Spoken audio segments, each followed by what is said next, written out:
Welcome to confidence intervals for variance and standard deviation.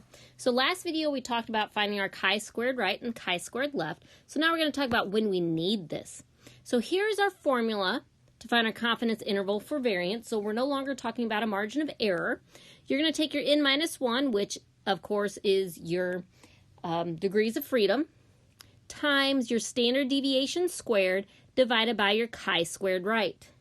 This, of course, is the symbol for variance, and then again, your degrees of freedom times your standard deviation squared divided by your chi-squared left.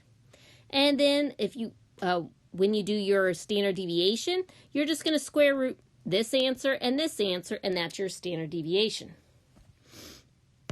Rounding rule for these, we're going to go ahead and round them all to the nearest tenth. It again is 1 decimal past whatever information you're given, and most of the time it's whole numbers. So let's go ahead and take a look at our first example. We have a study of 30 women found the standard deviation of their ages was 5.2 years. Find the 95% confidence interval of the variance for the age variable. Assume the variable is normally distributed. So it does always have to be normally distributed. So on this, first thing we're going to do is find the chi-squared right and then your chi-squared left. So again, it all has to do with the percent confidence we want. So since we have 95% confidence, we have to do 1 minus the 0.95 and take this and divide by 2, which gives us 0.025.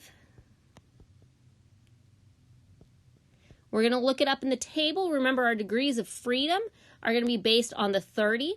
So your degrees of freedom would be 29. And then when you look that up, that gives us a 45.722. Now for your chi-squared left, you have to do your 1 minus the 0.025, which gives us the 0.975, again using the degrees of freedom of 29. When we look that up, we get 16.047. So now we're going to plug it into that new formula where you take your degrees of freedom, which in this case was 29. So you're going to do 29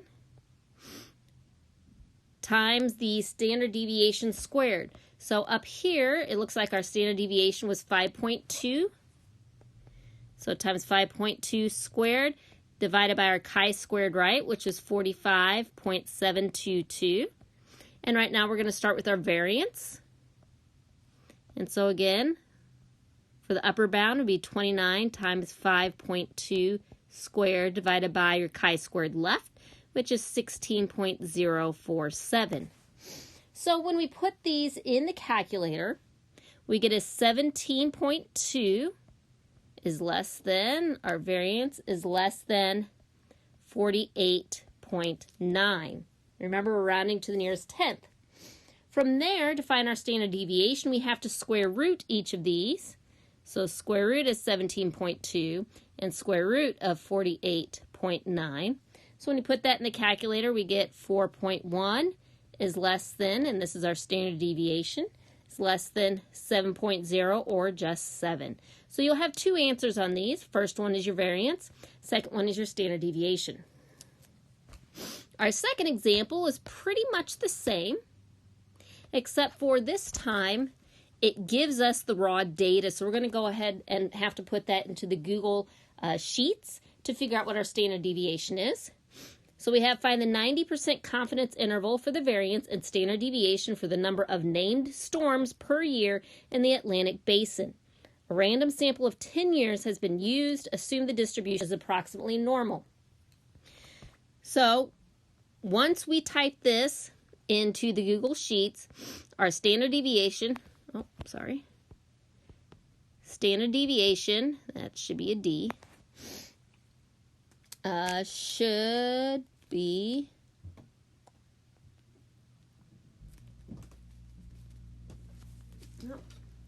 hold on a second.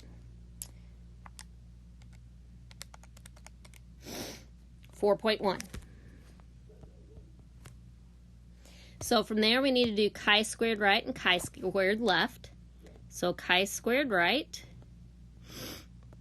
So we want a 90% confidence interval. So it'll be our 1 minus 0.9. And then divide that by 2, which is going to give you the 0.05. Because we had 10 storms, or 10 years we have for our sample, for our chi-squared right, our degrees of freedom would be 9. So when we look at the 0.05, go down to 9. We end up with a chi-squared right of 16.9919. And for chi-squared left,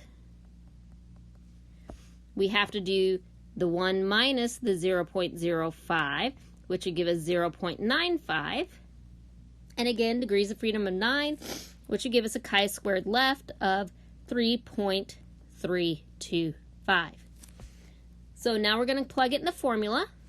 Our degrees of freedom would be 9 times our standard deviation, which is 4.1 squared, divided by a chi-squared right, which was 16.919. Again, we're going to start with our variance. And then again, 9 times 4.1 squared, divided by your chi-squared left, which would be 3.325. When we put this in the calculator, the first one says 8.99, so that would round up to a 9. And then our variance. And then the other one is 45.7. Then remember, for our spread in the standard deviation, we just square root each of these. So square root 9 and square root the 45.7. So that would give us 3. And then our standard deviation. And then 6.8. And again, here's our two answers. The top one is the variance, and the bottom is your standard deviation.